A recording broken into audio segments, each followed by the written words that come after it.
Түргэн тусламжийн төв нь өмнө Орхон аймгийн бүсгүйн ажиллагааны эмчилгээний төвд хариалагддаг байсан бол одоо тусдаа бие даасан салбар төв болжээ.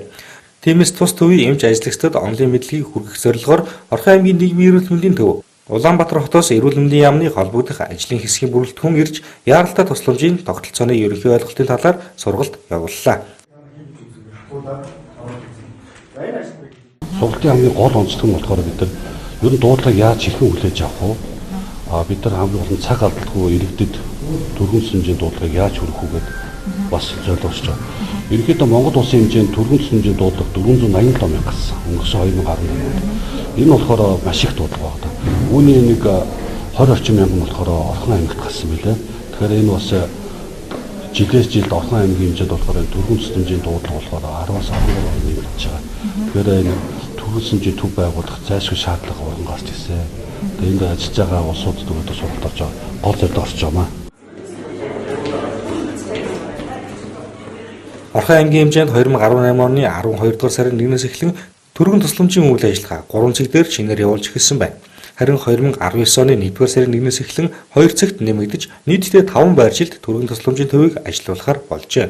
Тодорхойлбол гэр хороололд 2, Говьл Баянцахан багт 1, Дэнж багт 1, төвийн 1 цагт түргэн тусламжийн төв ажиллаж эхэлж өмнө түргэн тусламжийн тасаг гэж байсан бол харин одоо 5 цагт үйл ажиллагаагаа өргөжүүлэн шинээр бие даасан түргэн тусламжийн төв болсон байна. Орон нутгийн түргэн тусламжийн үйл ажиллагаа сайжруулахын тулд нэгдүгээрт нь бол онлайн мэдээлэл авах нь зөв юм байна.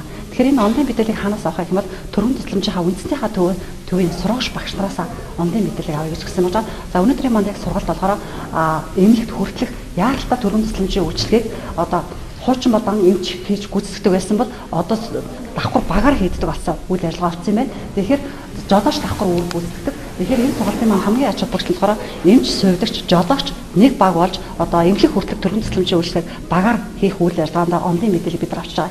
За энэ сургалтын маань бас нэг давуу тал нь болохоор Япон улсад одоо хэрэгжиж эхэлсэн ийм сургалтыг манайхаас авч эхэлж байгаа. Тэгээ энэ сургалтын маань үр дүн одоо манай энэ эмч жолооч нар маань сургалтын гэрчлэгээ үйлчлэгээ жилд 2 удаа батгаж авах ёстой. Энэ сургалтаа хийгээд дуусаад үнэлгээ авсныгаа дараагаар одоо олон улсын хэмжээнд Японд одоо эмнэлгийн тусламж үйлчлэгээ үзүүлэх түргэн тусламжийн чиглэлээр ажиллах мэргэжлийн үнэлгээтэй болчихж байгаа бас нэг давуу тал юм байна. Баяр ёслолын үеэр архины шалтгаанд дуудлага 69%-аар нэмэгдсэн байна. Мөн түргэн тусламжтай холбоотой ханид томоогийн дуудлага их ирсэн байна. Өмнө түргэн тусламжийн дуудлагын дагуу 30-40 минутын хооронд очдог байсан бол эдгээр түргэн тусламжийн төвүүдийг ажилуулснаар 78.2% нь 20 минутын хугацаанд түргэн тусламжийн үйлчлэгийг үзүүлж хүрч чаджээ.